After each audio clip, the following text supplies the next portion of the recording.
Peut-être les premières questions. Est-ce qu'on fait comme la dernière fois? Oui, alors je ne sais pas comment vous souhaitez qu'on procède. Est-ce que vous voulez que je relise les questions ou est-ce que vous les rappelez vous-même dans votre intervention? Comment vous voulez qu'on procède? Les rappeler avant, Ah, on a une question qui est d'apporter arrivée. Ah, des voilà, éléments de réponse. première question qui est arrivée. De Madame Coupineau qui nous demande s'il vaut mieux étendre l'ORT ou au contraire la concentrer simplement au centre-ville. Peut-être une réponse rapide. L'ORT, je disais tout à l'heure que c'est la commune qui la signe, d'abord la ville principale. On peut avoir plusieurs communes signataires d'une ORT, donc elle peut s'étendre en termes de gouvernance à plusieurs communes. Pour cela, il faut juste partager une stratégie, des enjeux de revitalisation des centralités, de chacune des centralités, et mettre des actions finalement dans ce qu'on appelle le secteur d'intervention. Je n'ai pas vraiment parlé de l'échelle plus ou moins large du secteur d'intervention, mais c'est l'occasion qui m'en est donnée avec cette question. Si vous voulez, l'idée c'est de concentrer, finalement d'avoir un concentré d'effets juridiques sur un périmètre qui n'est pas trop large pour ne pas diluer les effets. Je pense aux effets, à part le de Normandie qui s'applique à l'ensemble de la commune signataire de l'ORT, à peu près tous les autres effets juridiques que j'ai mentionnés ne s'appliquent que dans le secteur d'intervention qui doit être au moins le centre-ville. Et donc, si vous avez un périmètre qui déborde du centre-ville, des effets notamment sur l'habitat avec le DIF et la VIR, ou sur le commerce avec la dérogation pour passer en CDAC, eh bien, si vous voulez, on va avoir une sorte d'étalement de ces effets juridiques, alors qu'il vaut mieux que ce soit concentré sur le centre-ville. En revanche, si le périmètre est beaucoup trop petit et qu'il est restreint sur une portion du centre-ville, on risque de passer à côté d'opportunités, de porteurs de projets qui voudraient venir en centre-ville, mais qui manquent de chance, sont de l'autre côté du trait du périmètre. Je ne sais pas si vous m'entendez. Vous m'avez entendu? Très bien. Très bien. Merci beaucoup. Donc, alors comment on fait? Est-ce que chaque ville pose sa question ou est-ce que vous répondez Plus simple, on prenne les questions dans l'ordre dans lequel vous nous les avez transmises. Ok, d'accord. Ben, je vous laisse voilà, faire. J'interviendrai donc avec Juliette Bottella qui travaille avec moi.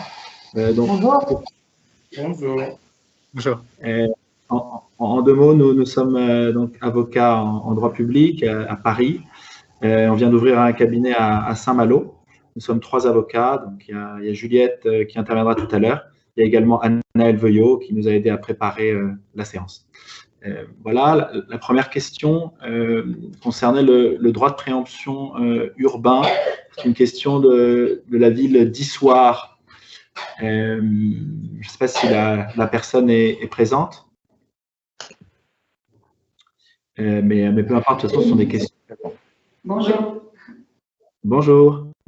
Une question concernant la possibilité pour la ville de s'engager à céder un bien dont elle n'est pas encore propriétaire, puisque le bien est aujourd'hui propriété de l'établissement public foncier local et la cession à la ville est en cours.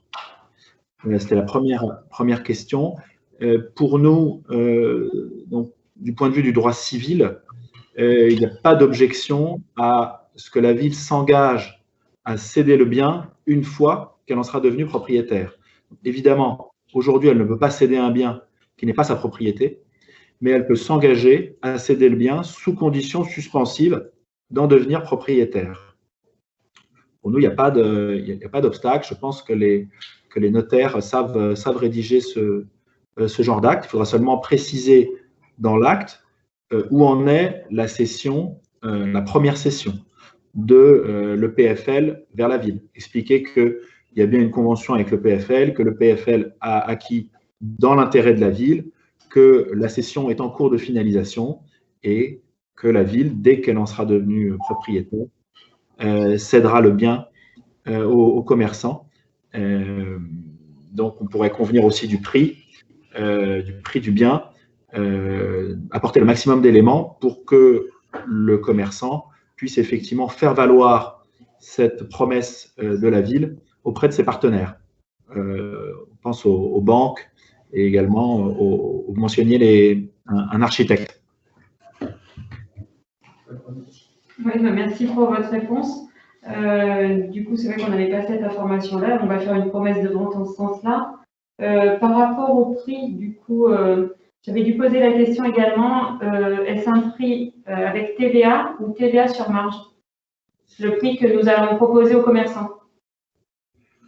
Alors, vous aviez effectivement posé la question, mais il y avait, je dirais, c'est une question à double détente. D'abord, quel prix est-ce que vous proposez à l'ancien propriétaire et à l'acquéreur évincé? Oui. Et ensuite, quel prix vous proposez aux commerçants? C'est ça? C'est ça. Alors ça, c'est assez technique. Donc, je vais juste vous donner, je dirais, quelques éléments. Aujourd'hui, quand une préemption est remise en cause ou quand les motifs qui l'ont justifié ont disparu et que la ville veut quand même poursuivre la cession donc au profit d'un partenaire privé, donc la question se pose de savoir à quel prix est-ce qu'on propose la reprise du bien au propriétaire initial et, s'il n'est pas intéressé, à l'acquéreur évincé. Donc, les textes sont assez flous, mais le Conseil d'État est venu préciser un peu les choses déjà en affirmant un principe général. Il faut remettre les parties dans des conditions les plus proches possibles de la transaction initiale. Bon, ça ne nous donne pas beaucoup d'indices, mais on comprend la philosophie. Et ensuite, il faut éviter tout enrichissement injustifié. Bon, une fois qu'on a dit ça, le Conseil d'État est plus précis et il nous dit on peut intégrer au prix les travaux indispensables qui ont dû être faits sur le bien pour le conserver. Ça, on peut donc ajouter au prix initial les travaux qui ont donc été financés par la collectivité publique et qui doivent être payés par donc soit le propriétaire initial, soit l'acquéreur évincé. Donc, premier élément qui peut être répercuté. Deuxième élément qui peut être répercuté, les travaux utiles qui augmentent la valeur vénale du bien, donc qui augmentent son agrément. Donc ça aussi, c'est mentionné par le Conseil d'État. En sens inverse, le Conseil d'État estime qu'on ne peut pas répercuter la hausse du coût de l'immobilier sur le marché local. Donc le Conseil d'État se focalise sur, je dirais, les caractéristiques intrinsèques du bien et abstraction faite du marché immobilier. Voilà ce que je peux vous dire dans ce cadre. Si vous souhaitez qu'on développe, n'hésitez pas à me contacter. Ok, très bien, je vous remercie, maître. Je vous en prie.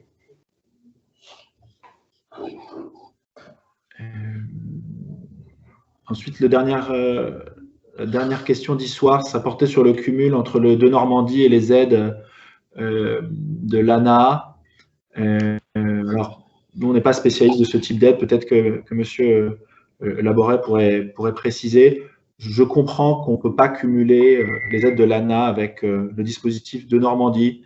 Il y a une disposition dans le Code de la construction et de l'habitation qui semble aller dans ce sens. Mais bon, voilà, compte tenu je dirais, du maquis des textes fiscaux et du Code de la construction, je serais ravi que monsieur Laboret précise s'il a des éléments. Alors, déjà, on ne peut pas cumuler deux dispositifs fiscaux entre eux. Donc, c'est pas la réponse à la bonne question, ou du moins la bonne réponse à la question. La question, c'est comment on peut cumuler des subventions travaux avec une aide fiscale. Donc, notre service juridique a répondu à une question qui lui avait été posée il y a quelques mois maintenant, en disant que il est possible de cumuler les deux à la condition que on déduise les aides aux travaux du coût global de l'assiette finalement auquel va être appliqué le taux de réduction fiscale. Donc on voit bien comme ça qu'il n'y a pas superposition et addition de deux dispositifs d'aide, mais plutôt complémentarité. Merci beaucoup. Ça me paraît parfait. On passe peut-être à l'autre question. Juste, pardon, excusez-moi si je peux compléter ce que je viens de dire. Il y a également des conditions cumulatives, c'est-à-dire que les plafonds de loyer de l'ANA et les plafonds du De Normandie dans l'ancien, c'est le plafond le plus bas, finalement, qui doit être appliqué. Donc, on voit qu'il y a une coordination des conditions, de telle manière que ce soit la condition la plus contraignante qui emporte pour les deux dispositifs.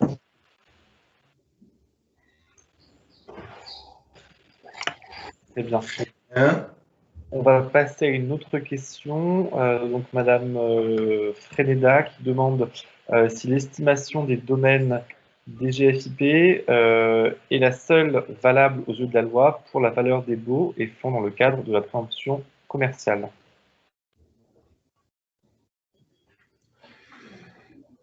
Pour la valeur des baux et fonds dans le cadre de la préemption commerciale. Si vous êtes dans le cadre d'une préemption, c'est qu'il y a une offre, chiffrée d'un acquéreur. Là, on ne peut pas poser de questions à l'avocat dans le cadre de la permanence. Il faut les poser avant, hein, parce que là, sinon, c'est impossible. Là, il faut que quand même il prépare la réponse. Peut-être, Monsieur Audrey, je vous laisse. Je vous propose de me contacter peut-être. La question que vous aviez reçue dans celle de Nancy, par exemple. Oui. Voilà. Donc, il y avait deux questions. Juliette, je vous laisse répondre sur le premier volet de la question. Oui, bonjour à tous. J'espère que vous m'entendez bien. Mon micro est un peu capricieux, je crois. C'est bon ? Alors, oui, le premier volet de la question de Nancy portait sur le contenu des enseignes commerciales.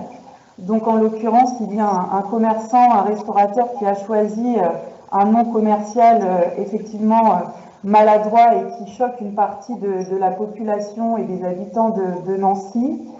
Donc là, la commune se demande si juridiquement, elle a un moyen de s'opposer à cette enseigne que les riverains estiment provocante. Juridiquement, il est donc question là du contenu de l'enseigne. Il faut savoir que les commerçants, comme tout à chacun, ils jouissent de la liberté d'expression. Et la liberté d'expression, elle concerne également donc, le choix d'une enseigne commerciale. Donc, en fait, juridiquement, pour s'opposer à une enseigne, il faudrait démontrer que cette enseigne soit porte atteinte à l'ordre public. Voilà, par exemple, une enseigne qui porterait atteinte à la dignité ou qui risquerait de causer un trouble à l'ordre public. Là, la commune aurait un moyen juridique de s'y opposer. De même, si l'enseigne, elle conduit à violer la loi pénale, par exemple, s'il s'agit d'une injure, d'une enseigne qui a une connotation raciste, qui appelle à la haine, là aussi, on pourra avoir cette arme juridique qui est finalement la loi pénale. Mais au-delà de ça, c'est la liberté d'expression qui prime. Et évidemment, le choix d'une enseigne peut déplaire à d'autres. En l'occurrence, effectivement, on comprend que le jeu de mots choisi par le restaurateur est malheureusement assez maladroit, mais juridiquement, on n'a pas beaucoup de moyens de s'y opposer. Voilà, j'espère avoir répondu à votre question. Merci infiniment. Je vous en prie. Monsieur, s'agissant des possibilités de mettre en place un périmètre de sauvegarde du commerce afin de pouvoir préempter. Oui. Non, je ne vais pas détailler toute la procédure, bien sûr, mais je peux je dirais, donner quelques orientations pour effectivement préserver la diversité du commerce et notamment prévenir la monoactivité dans certaines rues. C'est ça. Eh bien, le Code de l'urbanisme vous donne la faculté de créer un périmètre de sauvegarde du commerce dans lequel la collectivité pourra préempter des fonds de commerce, pourra préempter des baux commerciaux, donc les droits du preneur au titre du bail commercial, pourra également préempter certains terrains qui doivent accueillir des commerces. Donc, la première étape, c'est de créer ce périmètre, donc à l'échelle de la commune ou de l'EPCI. Donc, ça nécessite d'élaborer un rapport, notamment sur l'état du commerce dans les zones pour lesquelles vous souhaitez intervenir. Il y a des consultations, donc ça prend un petit peu de temps. Mais il faut mettre l'accent sur le manque de diversité, justement, et les menaces qui pèsent sur la diversité commerciale dans un ou plusieurs quartiers. Une fois que le périmètre est mis en place, vous pouvez là effectivement exercer le droit de préemption, puisque eh bien, les vendeurs de fonds de commerce ou les cédants dans le cadre d'une cession de bail commercial sont obligés de vous notifier les transactions. Et connaissance prise de ces transactions, vous pouvez décider d'intervenir. Dans la plupart des cas, d'abord pour vous un canal d'information. C'est-à-dire que vous obtenez comme des informations sur ce qui se passe dans votre ville, sur le niveau des transactions. Vous pouvez ensuite aller parler aux différents protagonistes et éventuellement, vous avez ce levier de la préemption commerciale. Alors, ça vous engage. Si jamais vous décidez de préempter, eh bien, vous êtes tenu de rétrocéder, donc soit le fonds de commerce, mais la plupart du temps, c'est le bail commercial, soit donc un autre commerce qui s'inscrit dans votre stratégie pour ce quartier. Vous devez élaborer un cahier des charges. Le choix du repreneur doit être motivé. Donc, c'est un outil assez puissant, mais qui est assez encadré. Voilà.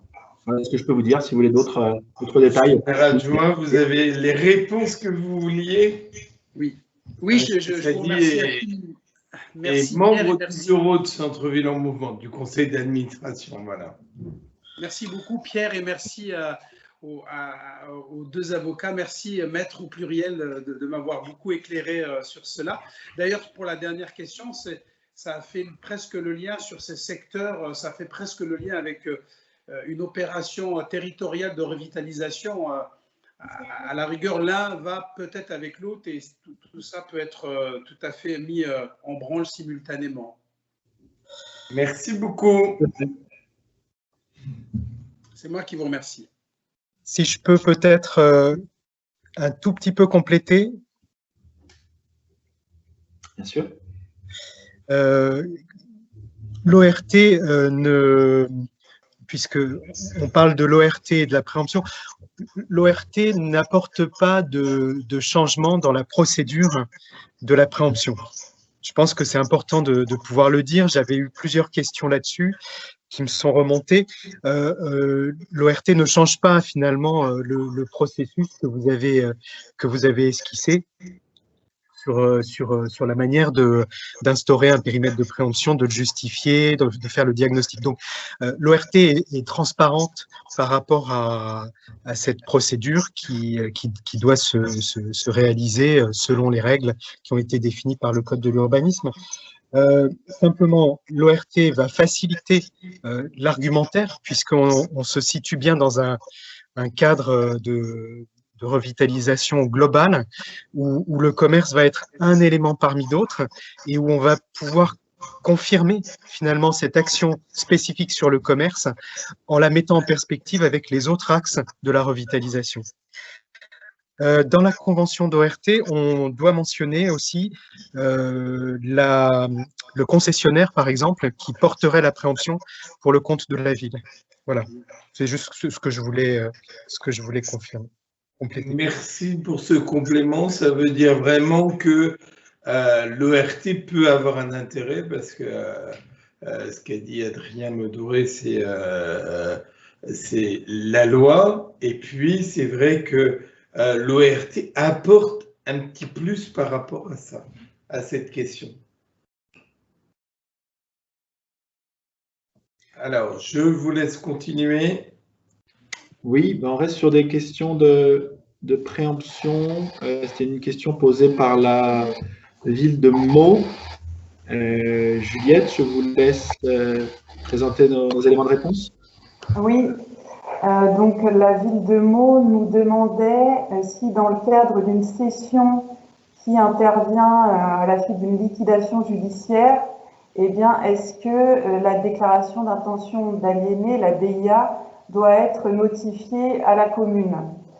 Donc là, ça va dépendre naturellement de l'objet de la liquidation judiciaire, puisque si la cession porte sur un fonds de commerce ou sur un bail commercial qui concerne un local ou un commerce qui se situe dans un périmètre protégé, et bien là, évidemment, vu que la commune elle a un droit de préemption, la DIA devra bien lui être notifiée. Donc c'est en fait le liquidateur judiciaire qui, 30 jours au moins avant la signature de l'acte de cession, va devoir notifier la future cession à la commune afin qu'elle exerce ou non son droit de préemption.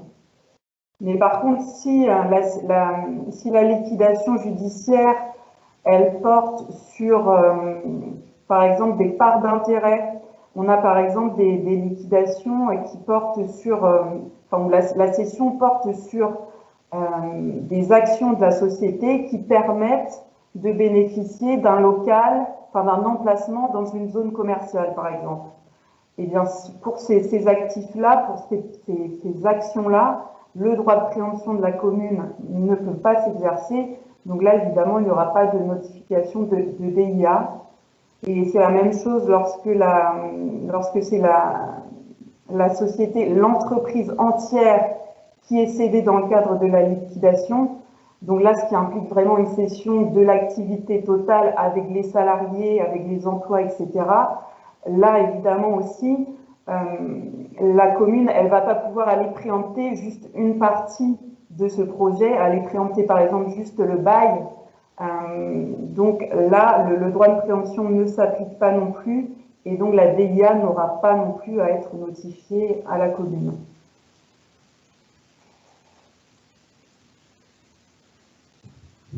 Très bien. Vous aviez... Non, c'est bon. Oui, j'ai terminé ça, je pense. Vous avez la réponse que vous vouliez? Alors, peut-être monsieur Maître Ledoré, une autre question. La personne de Meaux. Je ne sais pas si la personne de Meaux est là. Mais j'ai vu qu'elle était là, mais peut-être que le micro ne fonctionne pas. Sinon, elle nous contacte après la séance. Et la dernière question qui nous a été soumise émanait de Chatou. Ça portait sur les moyens de convaincre un bailleur de modérer son loyer s'agissant d'une activité qui est quand même importante à conserver en centre-ville. Je laisse Juliette également répondre sur ce point, si la personne de Chatou est là. Oui, alors apparemment, c'est une problématique qui a été remontée par plusieurs adhérents, par plusieurs villes adhérentes, savoir que parfois les bailleurs appliquaient un loyer un peu élevé et qu'en ce moment, malheureusement, les commerçants ont parfois du mal à assumer ces loyers élevés. Donc la question, c'est de savoir si la commune a un moyen de pression, juridique pour inciter le bailleur à finalement baisser ses loyers commerciaux. Là, la difficulté, c'est qu'en fait, on a un fonds de commerce qui est en cours d'exploitation, on a un bail qui est en cours d'exécution, et on a donc bien une relation contractuelle entre un bailleur et un preneur. Et finalement, la commune, elle est tiers à cette relation, et elle ne peut pas aller s'immiscer comme ça dans ce contrat pour modifier et imposer des conditions. Donc finalement, cette problématique et sa solution, elle dépend vraiment du bon vouloir du propriétaire et de sa volonté ou pas de coopérer. Parce qu'une des solutions pourrait être finalement de trouver un accord avec le bailleur en lui disant, écoutez, vous voyez que le commerçant actuellement a des difficultés à payer ses loyers. Moi, commune, je suis un créancier, un débiteur plus solvable. Je vous assure une pérennité de la relation commerciale. Dans ce cas, je vous propose de devenir votre payeur, mais en contrepartie de cette stabilité que vous aurez, eh bien, vous baissez le loyer. Et ensuite, la seconde étape serait donc que la commune sous-loue ensuite le bail aux commerçants. Bon, encore une fois, c'est une chose qui dépend du bon vouloir du propriétaire. Donc, on a cru comprendre que malheureusement, les bailleurs n'étaient pas forcément très, très compréhensifs. Mais c'est une des pistes qui peut être étudiée. Après, évidemment, pour soutenir les commerçants, actuellement, il y a la possibilité d'accorder des subventions. La commune pourrait décider d'aider tel commerce à honorer ses loyers, en lui accordant une subvention. Apparemment, j'ai cru comprendre que plusieurs communes avaient adopté cette solution et voté ce genre de subvention. Mais bon, c'est une solution qui permet pas de résoudre de façon pérenne la problématique finalement de ce montant des loyers. Et la troisième chose qui peut être rappelée aux propriétaires, aux bailleurs, c'est que le pouvoir réglementaire et le législateur a mis en place quand même des dispositifs fiscaux qui sont incitatifs pour, en contrepartie d'un abandon ou d'une renonciation au loyer, eh bien les bailleurs peuvent bénéficier d'avantages fiscaux, que ce soit des exonérations d'impôts, des crédits d'impôts. C'est une solution ce sont des dispositifs qui pourraient être rappelés aux bailleurs. Après, c'est vrai que, encore une fois, ça concerne la crise actuelle. C'est vraiment un dispositif qui a été adopté dans cette conjoncture particulière, qui est liée directement à l'épidémie et aux mesures de confinement, mais encore une fois, ça permet pas de résoudre la problématique du montant du loyer trop élevé qui figure dans bon nombre de beaux commerciaux apparemment. Je ne sais pas si on a pu en tout cas apporter des éléments de réflexion sur cette problématique effectivement qui est pas simple. Qui est une énorme problématique dont c'est vrai qu'on a beaucoup de membres du réseau des centres-villes durables et de l'innovation qui nous demandent un peu comment on peut gérer ce problème. Et c'est vrai que juridiquement, ça paraît difficile. Après, je pense que les maires peuvent avoir également un pouvoir important de négociation peut-être, mais c'est pas toujours évident avec certains propriétaires qui sont parfois pas du tout de la ville et même qui sont à l'étranger où ça peut être des fonds de retraite. Est-ce que, David Laboureux, vous avez des choses à dire? Vous avez entendu certaines choses par rapport à ça? Alors, vous n'avez pas mis le micro. Pardon. Non, sinon que effectivement un des principaux problèmes de ces grands plans nationaux comme Action Cœur de Ville, c'est d'être confronté à la crise du Covid, qui fait que beaucoup de gains en termes d'attractivité, notamment des petits commerces en centre-ville, risquent d'être neutralisés et négativement neutralisés par la crise. Et donc, tout processus d'entraide, de négociation, mais également d'animation de la part des collectivités pour favoriser l'achat dans les villes, dans les centres-villes, pardon, va dans le bon sens. Voilà. J'en profite également pour dire que je pense qu'il y a eu une sorte de révolution intellectuelle il y a quelques années, dans le sens où pendant longtemps on a considéré que les grandes surfaces étaient préjudiciables aux petits commerces et donc on essayait de les éloigner du centre-ville en se disant que les grandes surfaces ne jouaient pas avec les mêmes atouts que le petit commerce et du coup pouvaient pratiquer des prix plus bas et du coup tuer le petit commerce en centre-ville. Et que cette révolution a eu lieu il y a quelques années quand on s'est rendu compte qu'il valait mieux avoir un grand commerce en centre-ville pour jouer justement ce rôle de locomotive, qui aura des perdants, forcément les petits commerces généralistes qui pratiquent des prix plus élevés mais qui ne font pas le poids face à cette concurrence des grandes surfaces. En revanche, les grandes surfaces peuvent jouer ce rôle de locomotive auprès de petits commerces beaucoup plus qui apportent un service, qui apportent une qualité en termes de produits ou de conseils, etc., en étant complémentaire à l'offre qui est en grande surface. Donc voilà, cette révolution a été difficile à faire, mais je pense qu'aujourd'hui, c'est rentré dans les esprits. Oh, on part sur un débat long, mais c'est vrai que voilà, il y a des choses qui sont en train de se passer et le consommateur consomme différemment également. Et c'est formidable quand on voit que, par exemple, dans le dernier sondage qu'on a fait avec le CSA, Claire Chanel, le baromètre, que 9 Français sur 10 considèrent que de faire ses courses en centre-ville est un acte citoyen. Donc voilà, on est en train de révolutionner, de changer les... Et là où vous avez raison, c'est que c'est des locomotives également, la grande distribution, mais il faut un bon équilibre entre grande distribution et il vaut mieux les avoir en centre-ville qu'à l'extérieur, en périphérie, où ça pollue, ou en termes de... Voilà, de rejet carbone et tout, ça peut nous coûter cher.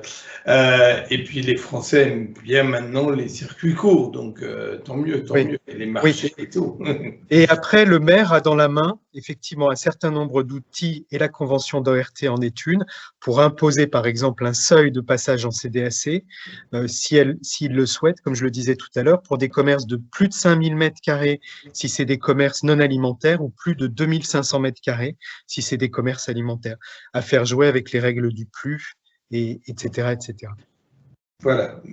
Il faut juste savoir que la grande distribution souhaite évidemment, on l'a vu avec au niveau des marques, maintenant vous avez Carrefour City, vous avez Franprix, vous avez à deux pas et tout, et tout le monde fait beaucoup de choses. La grande distribution est également en train de se recentrer différemment. Est-ce que, Constant, est-ce qu'il y a au cas où 2-3 questions, mais même si on n'y répond pas cette fois-ci, parce que il faut quand même que ce soit préparé avant, mais peut-être posez-le pour information. Oui, on avait une question supplémentaire qui concernait le PLU et qui était de savoir si ce PLU pouvait compléter le droit de préemption. Voilà. Et après, nous avons fait le tour des questions. De toute manière, nous en avons noté quelques-unes à l'écrit, elles seront transmises à l'issue de la permanence. Est-ce qu'on peut répondre à cette question ou non? Pas pour l'instant. Non. Sur le PLU, je ne suis pas persuadé qu'on puisse, je dirais, renforcer la préemption par une solution ad hoc dans le PLU. Il y a un élément dans le PLU qui concerne la préservation des linéaires commerciaux. Donc, il faut s'assurer qu'il y ait une bonne articulation, effectivement, entre la stratégie qui est menée en matière de préservation de la diversité du commerce, donc la préemption commerciale, et les linéaires commerciaux. Mais je ne suis pas sûr que le PLU nous aide plus que ça, mais il y a un besoin d'articulation entre les deux outils. Et sinon, Madame Freneda posait la question de l'estimation des domaines concernant la valeur des baux et fonds dans le cadre de la préemption commerciale. Alors, c'est un élément utile, mais le débat il va d'abord se centrer autour du prix qui a été proposé aux cédants. Et si ce prix ne convient pas à la collectivité, eh bien, là, il y a la possibilité de saisir le juge judiciaire, le juge de l'expropriation, pour fixer le prix. Et un des éléments d'estimation du juge pourrait être effectivement l'estimation des domaines. Mais l'estimation des domaines, pour moi, n'interviendra pas directement. Alors, juste par rapport à la préemption de fonds de commerce, la préemption de murs commerciaux, la ville peut préempter sans problème. Par rapport à la préemption de fonds, c'est vraiment, alors là, c'est pas du juridique, hein, parce que juridiquement, on peut le faire, mais nous, on le conseille vraiment en dernière limite. Ça doit être un outil pour faire peur à la personne qui vend, mais c'est très compliqué, hein, parce que la ville doit gérer les salariés qui sont en place. Je vous donne un exemple d'une ville de la Garenne qui avait dû, ils avaient préempté une boucherie. Et ben c'est la maire adjointe, parce qu'ils se sont aperçus qu'il y avait des problèmes dans la caisse et tout, qui a dû tenir la caisse les vendredis, samedis, dimanches, du moins.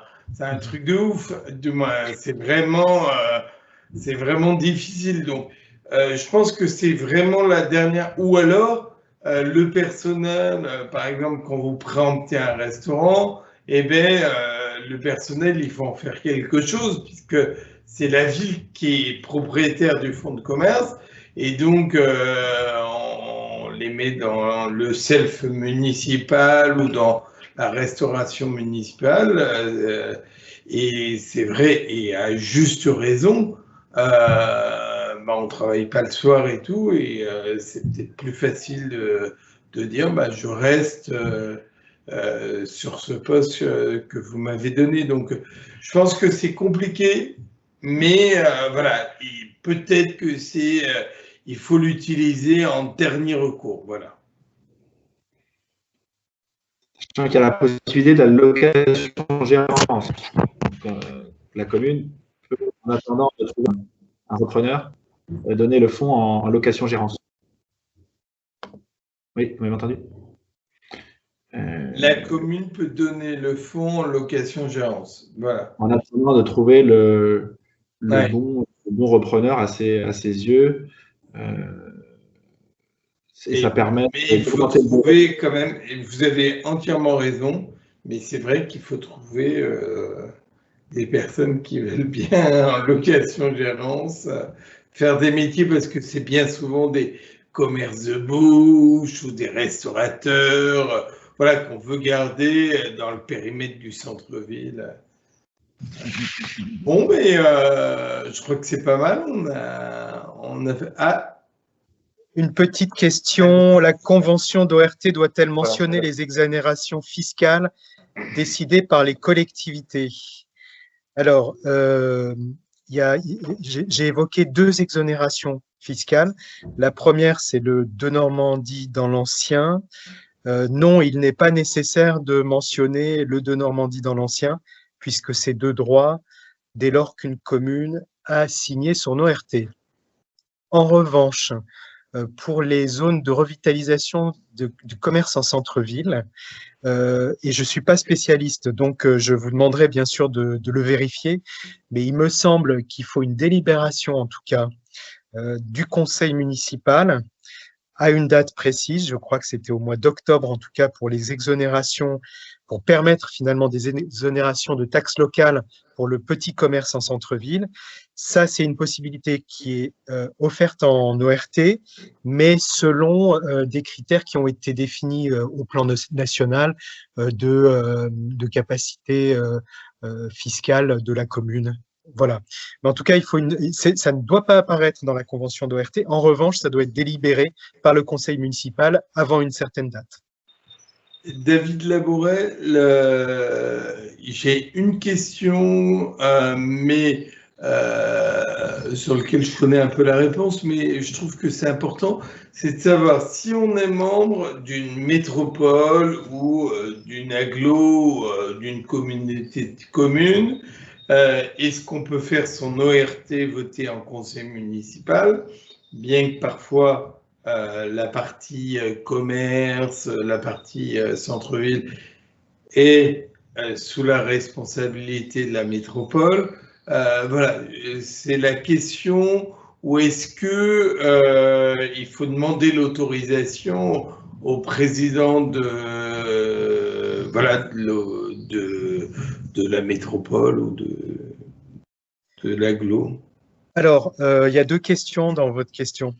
La première question, c'est qui signe l'ORT? C'est le triptyque, la ville principale, le PCI, donc avec son président. Le PCI, d'accord.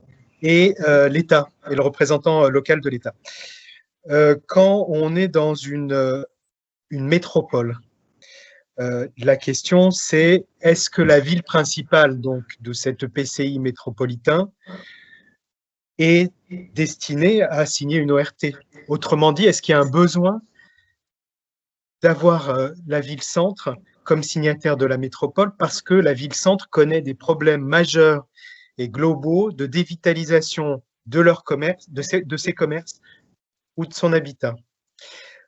Prenons par exemple Saint-Étienne qui est une métropole.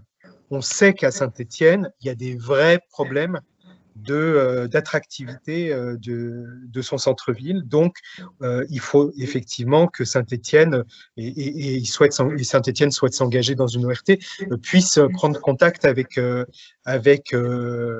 les services de l'État aux côtés de la métropole pour signer l'ORT. Par contre, une métropole comme la métropole du Grand Paris, la ville principale c'est Paris, on n'est pas du tout dans le cas de figure d'une dévitalisation généralisée du cœur de l'agglomération. On a des discussions aujourd'hui dans le cadre de la loi 4D pour instituer des ORT de proximité qui permettraient, par exemple, à certaines métropoles qui sont de taille très grande comme la métropole Aix-Marseille-Provence, de pouvoir s'exonérer de la signature de Marseille dans un premier temps si à Salon de Provence, on souhaite rapidement signer une ORT, sachant que Salon de Provence était la ville principale de l'ancienne EPCI qui compose aujourd'hui l'agglomération. Mais ça, c'est parce qu'on est dans le cas de figure d'une métropole qui prend 95% du département des Bouches-du-Rhône. Voilà. Lille avec Roubaix-Tourcoing est aussi dans un cas de figure qui est en réflexion justement dans le cadre de la loi 4D pour permettre à ces villes comme Roubaix d'exercer un rôle de centralité et en même temps de se revitaliser sans avoir besoin que la ville de Lille, qui globalement au niveau de son centre-ville va plutôt bien, est à signer l'ORT. Donc, vous voyez, c'est des sujets qui sont mouvants, qui nécessitent des arbitrages qui ne sont pas encore rendus au niveau du Parlement, mais qui vont apparaître. En tout cas, oui, triptyque, c'est vraiment EPCI, ville principale, l'État et toute autre collectivité qui joue le jeu, c'est-à-dire qu'il y a un problème de dévitalisation sur son cœur de ville, mais qui dans le même temps s'engage à ne pas faire de l'étalement urbain et à concurrencer les fonctions de centralité de la ville principale. D'accord. Donc, c'est un peu compliqué. C'est pas simple. C'est pas simple, mais les services locaux de l'État sont là aussi pour donner un petit peu ce sens à cette ORT, c'est-à-dire qu'on met ensemble, alors hormis la question des grandes métropoles, qui est un cas à part, mais sur 80% finalement des situations, on a quand même cette évidence qui est d'avoir les bons acteurs autour de la table pour définir un projet à la bonne échelle, c'est-à-dire aussi bien sur le commerce que sur l'habitat. Ok. C'est parfait. Moi, je vais conclure pour vous dire merci à vous tous. Merci aux intervenants d'avoir répondu à toutes ces questions importantes.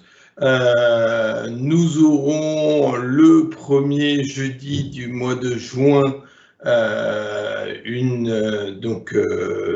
une permanence juridique. Donc, dès à présent, si vous avez des questions, vous pouvez nous les poser. On les remettra à Maître Le Drian. Voilà, et un grand merci. Et puis, à très bientôt. Je vous... juste pour information, nous aurons le 14 avril prochain à 15h avec Philippe Laurent, le président, et puis d'autres personnes comme normalement nous devrions avoir la ministre Jacqueline Groux. Donc c'est en visioconférence. On va lancer pas mal d'auditions sur la partie du numérique. On parle beaucoup de numériser, de la vente en ligne, du commerce de proximité.